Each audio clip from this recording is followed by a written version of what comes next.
first heard about the Student Ambassador program when my grandpa came back from going to the casino. My school actually had called him and they asked about me considering the position for ambassador. And honestly, at first, I wasn't really interested in it because I didn't know what exactly an ambassador was. Actually, at some point, I did Google what ambassador meant, and it gave me the student official one for the United States, and I was like, I don't think that's it. So I actually had talked to the previous ambassador, Malia, and she made me want to apply to the program and just basically overall grow myself as a person. My name is Eliana Garcia and I am the Student Ambassador for Cambridge Virtual Academy. So I think my family background has made me want to be more involved in my school. My parents didn't really get their college level degrees. They more of kind of dropped out of high school and got GEDs.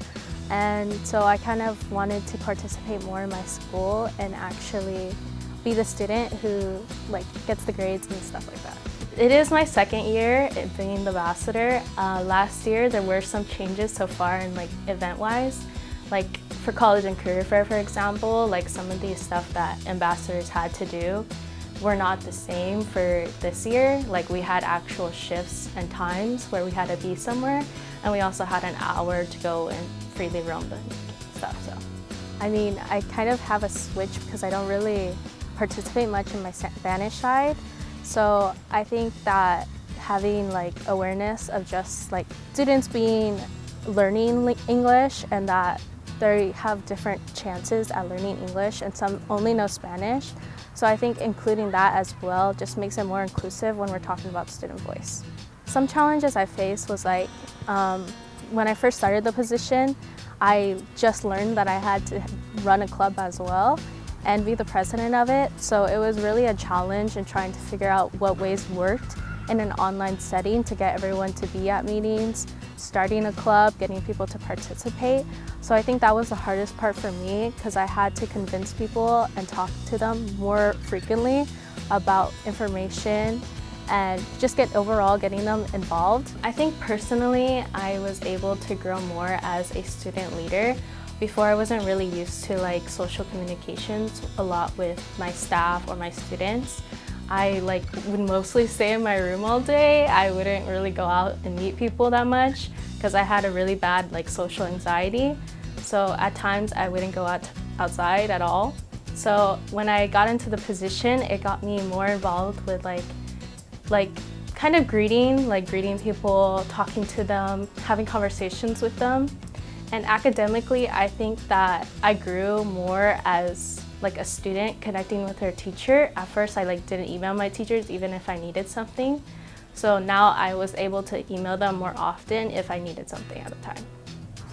I think one problem for ambassadors is that their homework schedules and event time schedules compact with each other. During college and career fair, I know some of the ambassadors had a hard time and were worrying about their homework because we were staying there for so late that I think it compacted with a lot of our schedules related to homework.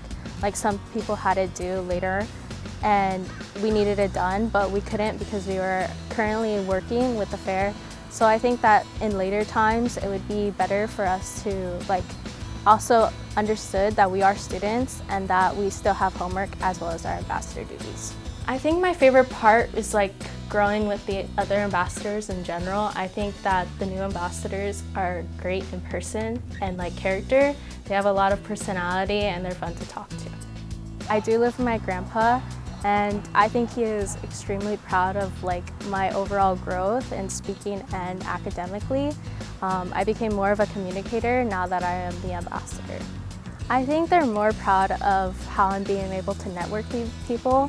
They always tell me that network is always important in life and how you always will need that as you're growing older because you will be talking with people and you will be co-working with them and just basically overall collaborating on projects. The next year ambassador, I think this program will help you a lot to grow out of your shell and your comfort zone. And I think it's a really good opportunity for you to network with not just your staff and your students, but also people in the district because builds a lot of your communication skills, and I think that's what's needed a lot in society now, because when you get into a job, you'll be talking a lot with your teammates and everything else to collaborate on something.